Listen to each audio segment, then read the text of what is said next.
Okay, back to the dinim of Purim.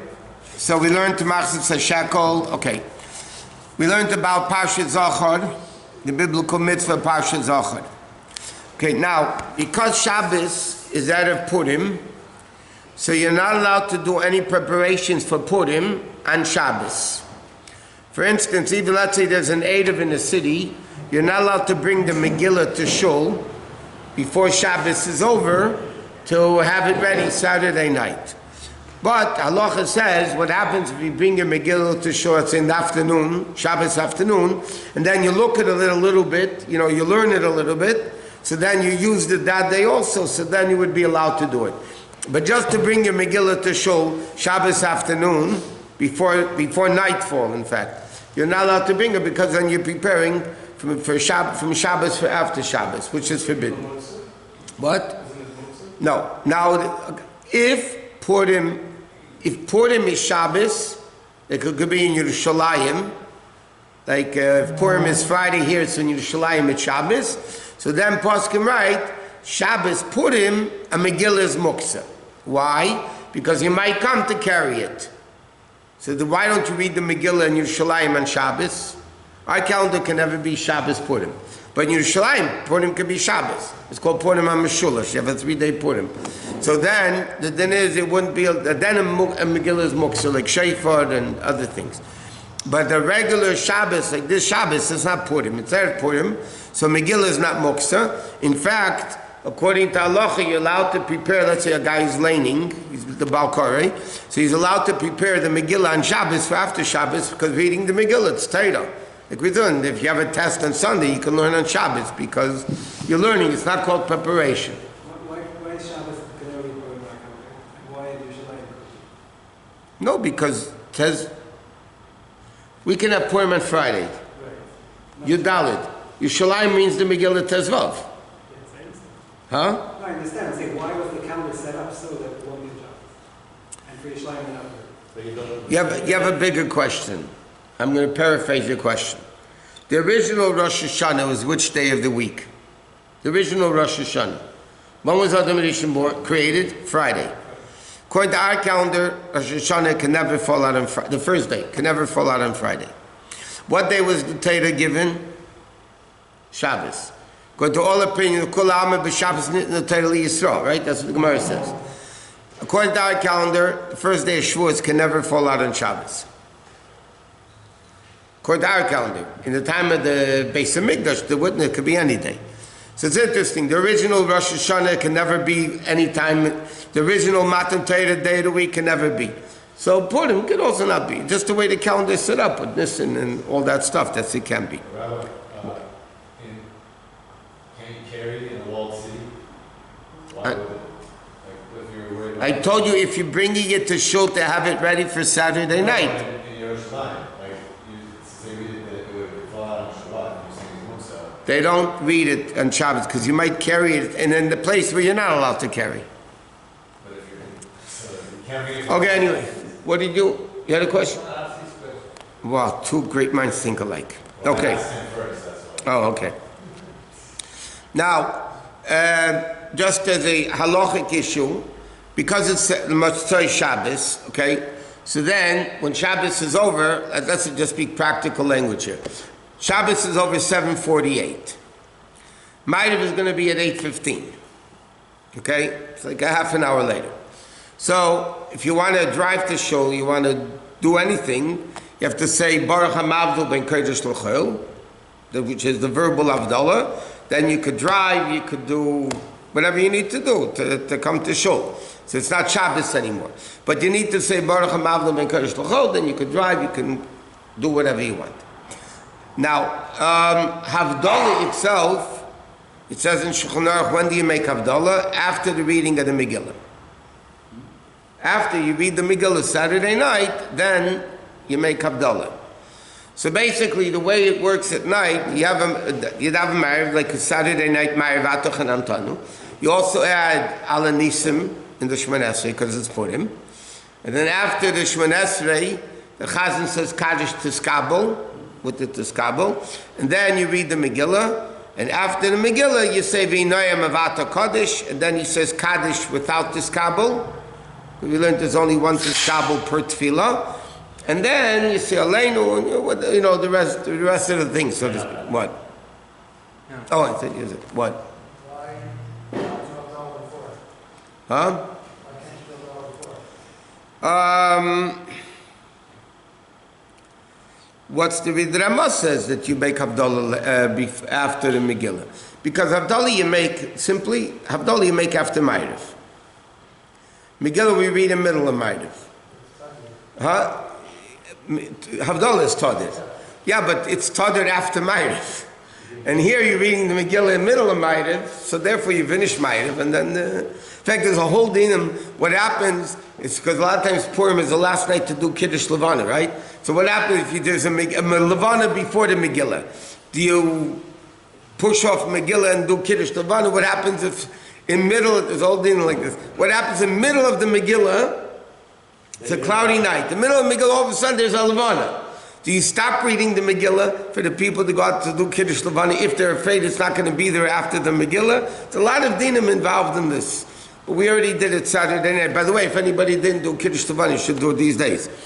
Okay, that's, now, the night of Purim, okay, so B'chlal on Purim, it's brought down in halacha, you're supposed to dress with Big Day Shabbos. Purim's a Yom Tov. You have to dress Shabbos clothing. Yad al-Anisim, and the davening, the benching, and so on.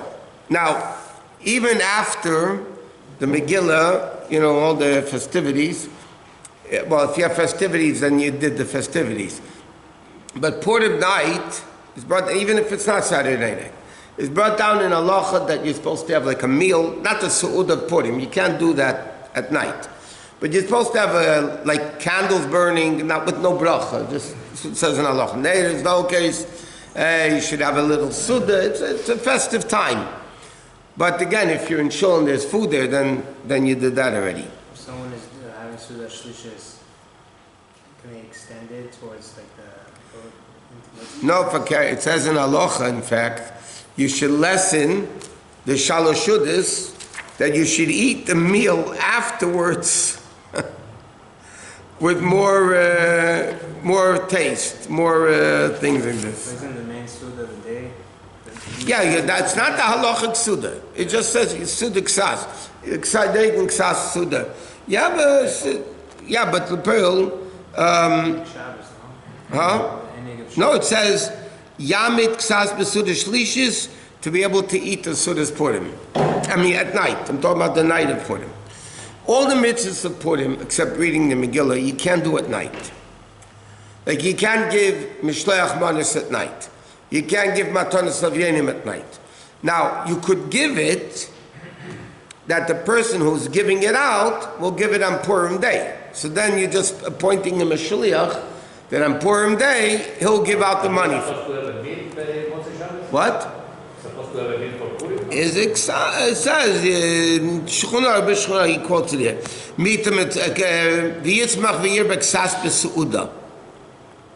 Because it's a festive time. But you're not Yaitzah the Sudas Purim. Sudas Purim has to be by day. Because it says Yemei Mishta v'Simcha. Yemei means days, not night. That way we are always machmir in eating as much as possible. To eating as much as possible. Jews try to be machmir in that. Not always, though. Okay, it depends how much weight they want to gain.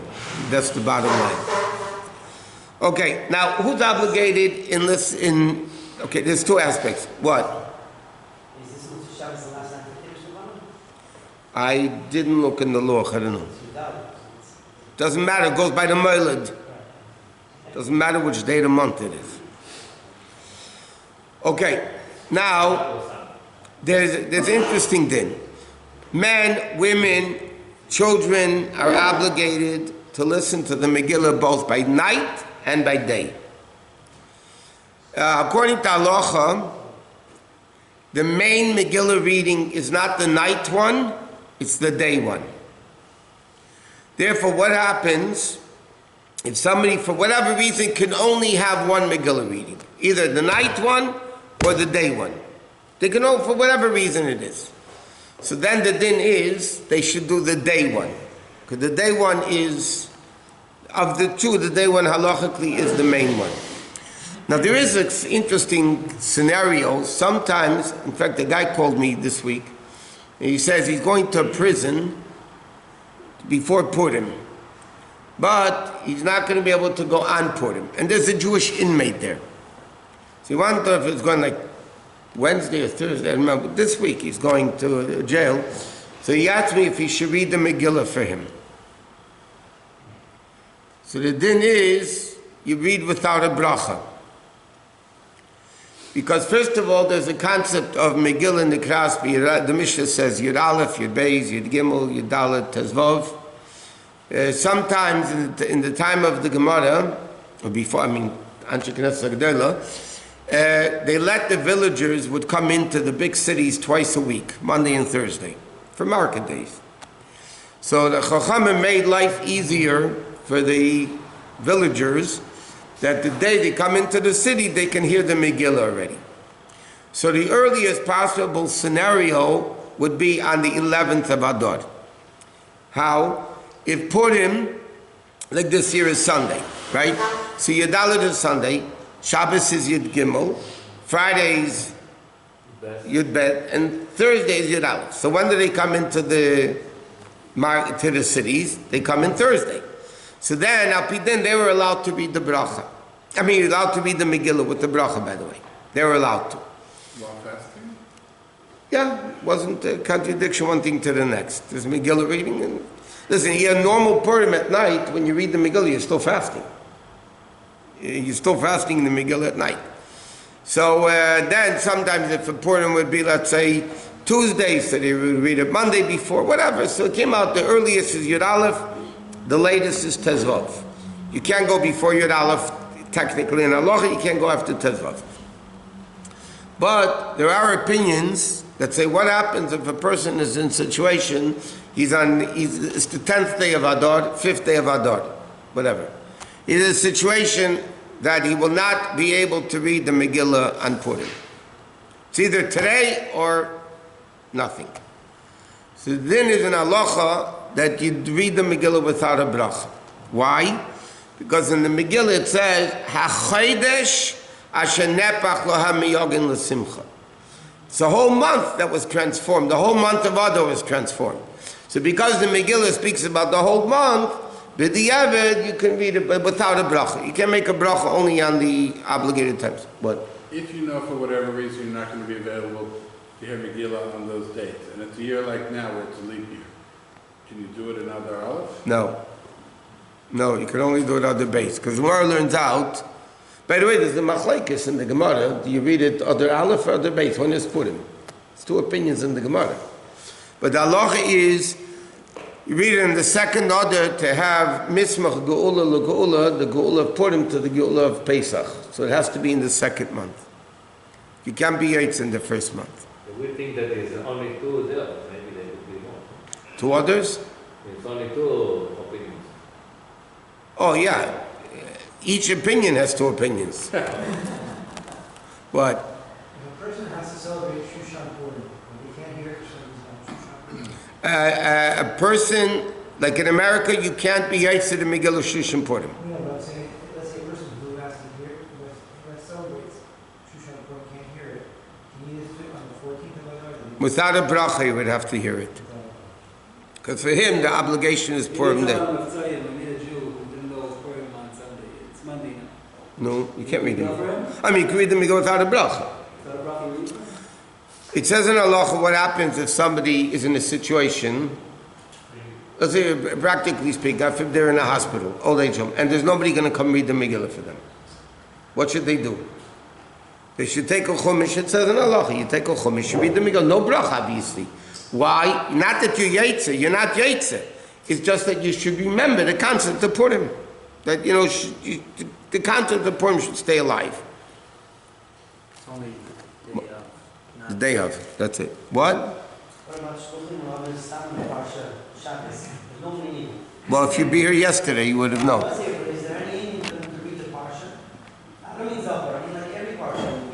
Yeah, it says it din Kitter Shchunach.